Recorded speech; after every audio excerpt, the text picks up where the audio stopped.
Olá, meu nome é Rosângela Stefanello, eu sou professora de Geografia. Bem, para a aula de hoje, o tema que eu escolhi é globalização. Globalização é um tema muito amplo, aí daria aqui mesas de conversa, né? Mas eu vou tentar sintetizar de uma forma mais simples, mais específica, para que vocês, meus queridos alunos, compreendam o que é. Na verdade, sim, a globalização é muito semelhante ao consumismo. Ele está aí, batendo na nossa porta, contato com a nossa pele todo dia, e às vezes a gente não percebe isso, mas ele faz parte do nosso cotidiano. Então, eu tenho aqui uma definição simples que ajuda a gente a entender um pouco como que é e como que isso acontece na nossa vida, tá? A globalização é um processo histórico que promove a integração social. Ele é um processo histórico por quê? Porque ele vem acontecendo já há muitos anos. Não é de 10 anos, ele é muito antigo. Então, ele vem se construindo ao longo da história, ao longo da evolução do mundo. Acho que eu posso usar o termo mundo, né? As pessoas, atualmente, elas estão migrando mais. Elas estão se misturando. Elas estão passeando mais. Eu estou falando isso a nível de território nacional e internacional. Elas estão viajando mais. E nessas viagens, nessa interação com pessoas de outro país, de outra cultura, de outro idioma, há uma troca grande de experiência, de modo de vida, de cultura, e há um enriquecimento da condição humana, eu usaria dizer até, né? Porque essa troca cultural, a gente absorve coisas boas, quando a gente vai para outro lugar, a gente aprende coisas novas. É uma constante, né? É uma constante de aprendizado. E essa possibilidade de se misturar com outras culturas, com outras pessoas, acaba alavancando mais e melhor ainda esse processo de construção do ser humano, de globalização, de troca de experiência, de troca de culturas, de aperfeiçoamento, enfim, né? Mas a globalização, ela também não é só essa troca de experiência, não só esse movimento de pessoas pelo mundo, né? Culturalmente falando, a gente tem aí uma gama gigante de exemplos que eu poderia citar. Alavancados, claro, pela tecnologia, né? As viagens também alavancadas pela tecnologia, né? A gente já vai subdividir essa interação aí, esses pulsos da globalização. Na tecnologia, por exemplo, a gente pode comentar aqui o acesso a obras literárias, cinematográficas, produzidas por outros países, falando, divulgando outras culturas. Hoje a gente tem acesso aí à indústria de Hollywood, por exemplo, que produz uma imensidão de filmes e matérias e outro tipo de produção, documentários, e a gente assiste, acaba aprendendo, acaba absorvendo, enfim. Os países ocidentais, por exemplo, quanto há 50 anos atrás a gente tinha tanta informação sobre o Ocidente, cultura, vestimenta, modo de vida, alimentação, educação, uma infinidade de outras coisas. A própria produção cinematográfica deles, hoje muito divulgada entre essa geração mais nova, os jovens, adolescentes, vamos dizer, se até os 30 por aí, já tem gostado muito, porque tem acesso à informação, que são os filmes japoneses, os chamados mangás, os desenhos animados, que são de alta qualidade. E assim, tudo que você assiste, tudo que você lê, a gente acaba absorvendo um pouquinho para nós, né? Daquelas coisas boas, eu quero acreditar só das coisas boas, né? E aí você acaba aprendendo o modo de vida, a cultura, a alimentação, por exemplo. A alimentação é outro foco importantíssimo. O que é que se come no Brasil? Hoje em dia, qualquer esquina que você vai, aqui na minha cidade, uma cidade pequena, na nossa cidade, uma cidade pequena, a gente tem acesso que é interior do estado, fast food, tem Burger King, tem Dog King, tem McDonald's, não tem, mas tem...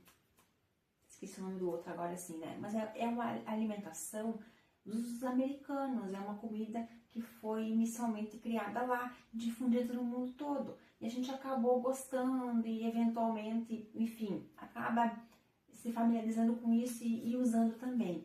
Outra coisa, restaurantes japoneses, o que os japoneses comem. A gente não tinha acesso, até outro dia fazia nojo quando falava que comia peixe cru.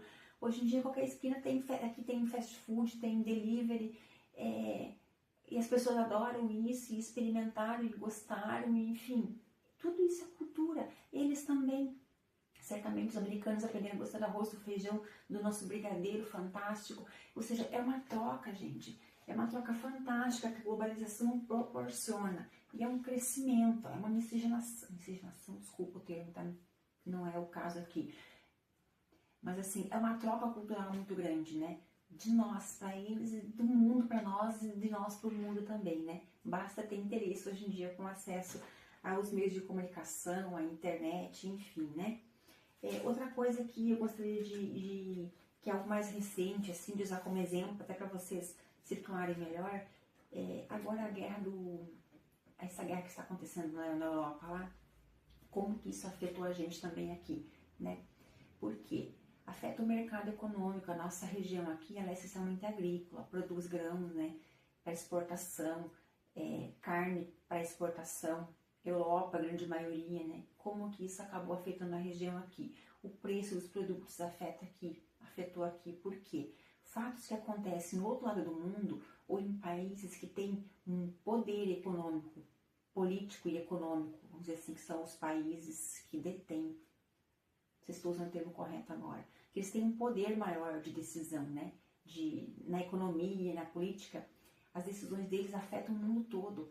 É uma notícia ou é um blefe de notícia que afeta o mercado financeiro, afeta as empresas da Europa, norte-americanas, vamos citar um exemplo aqui, e aí essas empresas têm investimentos em outras empresas no Brasil, em outros setores do Brasil, acaba afetando. Essas empresas têm filiais no Brasil, acaba afetando. Afeta o preço de produto, porque é produzido lá e vendido aqui, ou afeta o preço de produto aqui, que é fabricado aqui e vendido lá também, que tem essa questão da taxa de câmbio, do valor do real para o valor do dólar. Então, tudo isso afeta a gente. Hoje em dia, nada mais é local, né? Tudo é globalizado. Então, a gente não tem não consegue mais justificar os acontecimentos econômicos baseados numa situação local, porque ela não respinga, ela não afeta, ela é global. Então, vamos lá. E como que acontece isso, né? Como que acontece, como que ela acontece, esse up, esses picos de desenvolvimento, essa iniciação de desenvolvimento dessa globalização? Na geografia, a gente tem um termo que a gente usa que são redes de conexão. Redes geográficas, né? Rede é porque está interligado, né? Então, assim, a gente tem aqui uma classificaçãozinha que são as redes formais e redes informais, que eu acredito que são as principais que alavancar, tá? As redes formais são aquelas que a gente consegue ver, pegar, é tangível, essa é a palavra, tangível. São produção de máquinas, de equipamentos, são redes hidrográficas que são liberadas, são redes ferroviárias, são rodovias que são construídas para diminuir esse espaço, para agilizar o tempo de escoamento de produção, enfim, o fluxo de pessoas, de mercadorias, de produtos, enfim. É o que é tangível, né? E tem as impessoais também. Informais, perdão.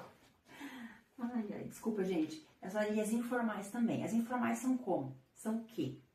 São aquelas que a gente não consegue ver, que são, na verdade, a tecnologia, né? Tecnologia pura, que é isso que a gente está fazendo aqui agora. Eu estou gravando uma aula para alguém lá em Curitiba, não sei aonde me assistir, ou não online, mas enfim, tem essa possibilidade também, né?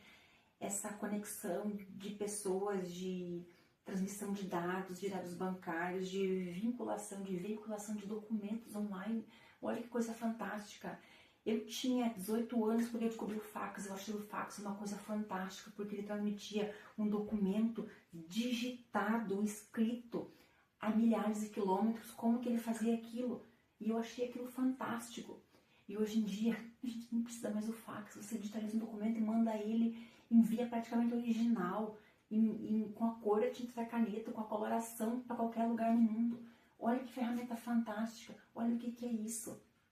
Né? Então a gente tem acesso a tudo isso, ao telefone, à televisão, às redes de internet, de comunicação, assim, a transmissão de dados, a economia, as finanças, as bolsas de valores hoje elas são todas online, os pregões são online, então tudo isso foi alavancado pela tecnologia, que é uma das fases, um dos itens que ajudou muito no desenvolvimento dessa globalização, que foi o pulso eu digo assim, porque historicamente a gente pode perceber que foi mais ou menos a partir do início do século XVI que a gente sente que começou essa globalização, que é essa interação entre povos. Durante a colonização, foi uma época um pouco mais forçada, né? Mas ela começou acontecendo ali.